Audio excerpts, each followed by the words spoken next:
अजित पवार यांच्या निधनानंतरनं त्यांच्या पक्षाचं नेतृत्व कोण करणार याची सर्वात जास्त चर्चा सध्या सुरू असताना सुनित्रा पवार हेच अंतिम नाव समोर येताना दिसून येते.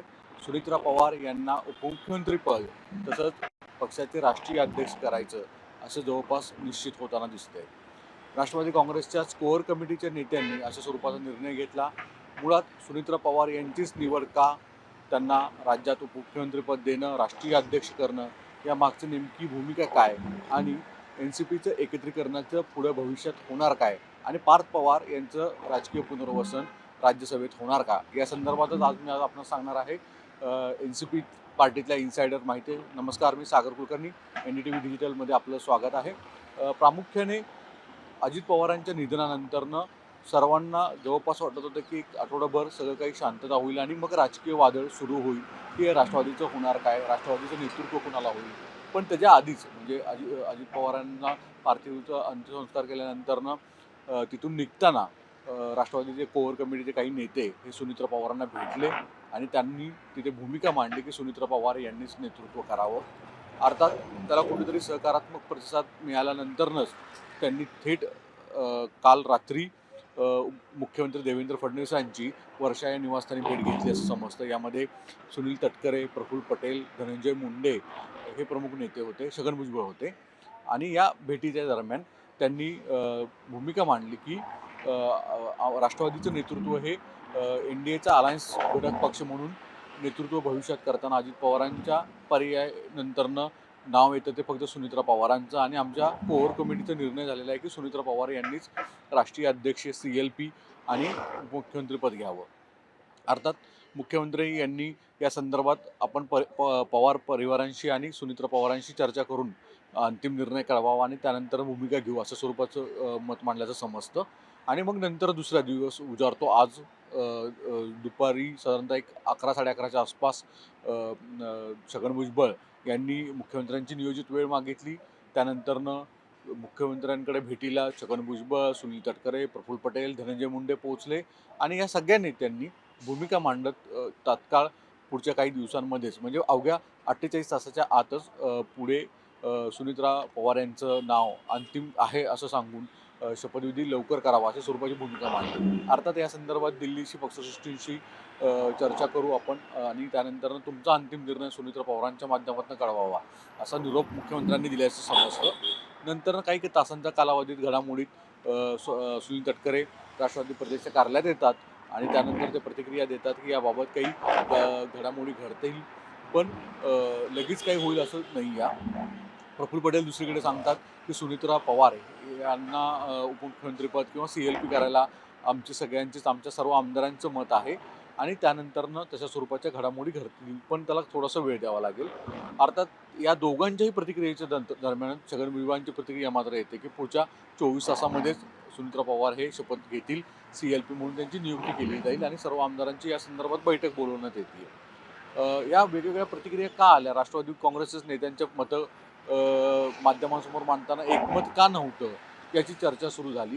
पण ह्या तिन्ही नेत्यांचं जर सूर पाहिला तर सुनित्रा पवार ह्याच राष्ट्रवादी काँग्रेसचं नेतृत्व कराव्यात आणि त्याला सर्व आमदारांची सहमती आहे असं सांगण्याचं कारण म्हणजे असं म्हटलं जातं की गेल्या 48 तासामध्ये जयंत पाटील असतील, राजेश टोपे असतील, अनिल देशमुख असतील, शरद पवार राष्ट्रवादी काँग्रेसचे जे नेते आहेत त्यांच्याकडनं जवळपास वारंवार सांगण्यात येत होतं की अजित पवारांचं आणि शरद पवार राष्ट्रवादी काँग्रेसच्या नेत्यांचं विलीनीकरण एकत्रीकरणाच्या संदर्भामध्ये खूप जोरदार चर्चा आहे आणि अजित पवार या गोष्टीसाठी फार सकारात्मक होते.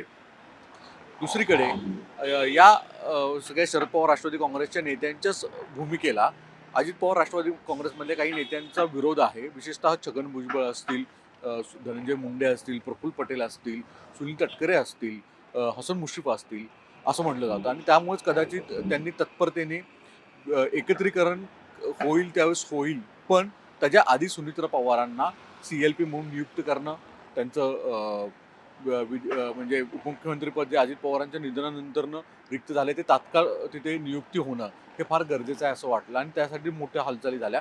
अर्थात कुठे ना कुणाची तरी सहमती वरून मिळाली आणि त्यानंतरनंच हे संपूर्ण जी कोअर टीम आहे ती मुख्यमंत्र्यांकडे जाण्याचं धाडस करू शकते असं म्हणतात.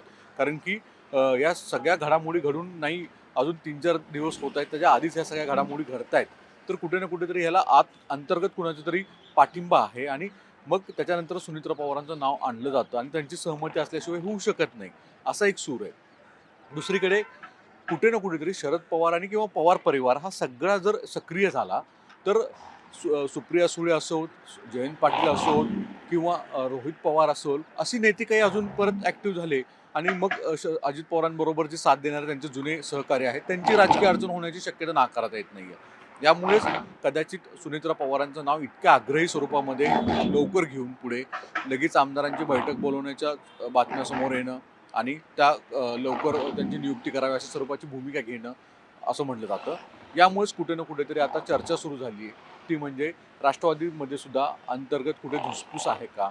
एकत्रीकरणावर शरद पवार राष्ट्रवादी काँग्रेसचे नेते इतके लवकर ॲग्रेसिव्ह होते की लवकर विलिनीकरण व्हावं, एकत्रित यावे, पण त्याला विरोध राष्ट्रवादीच्या अजितदादांच्या पार्टींचे सहकार्यांचं आहे का?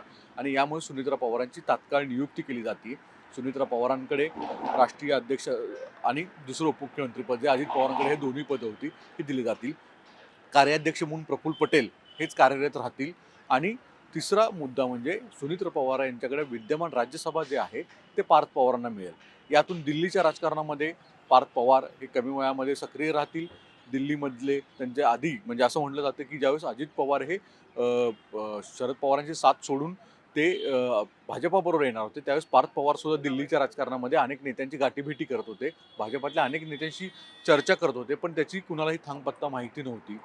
यामुळेच त्यांचे दिल्लीमधले जे संबंध आहेत ते कायम राहावेत. गेल्या काही कालावधीमध्ये ज्यावेळेस दिल्लीमध्ये लोकसभेचं अधिवेशन सुरू होत असायचं किंवा सुनेत्रा पवार ज्यावेळेस दिल्लीत असायच्या किंवा त्या नसतानाही पार्थ पवार हे वारंवार दिल्लीत जायचे आणि दिल्लीमध्ये एक स्वतःचं सर्कल जे आहे ते करू पाहत होते.